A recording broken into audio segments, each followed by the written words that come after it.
History. Founded by John Johnson in 1922, Johnson Boat and Motors began its journey as a small family-owned business in marine manufacturing.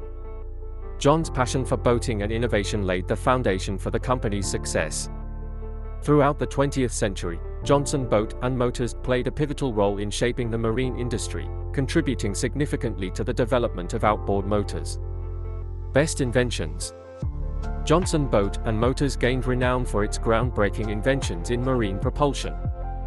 In the mid-20th century, the company introduced innovative outboard motor designs that became industry benchmarks.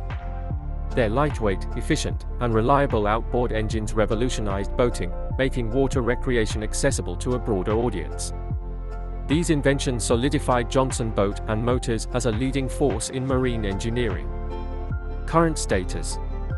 Today, Johnson Boat and Motors' historical significance remains embedded in the legacy of its founder and contributions to marine technology.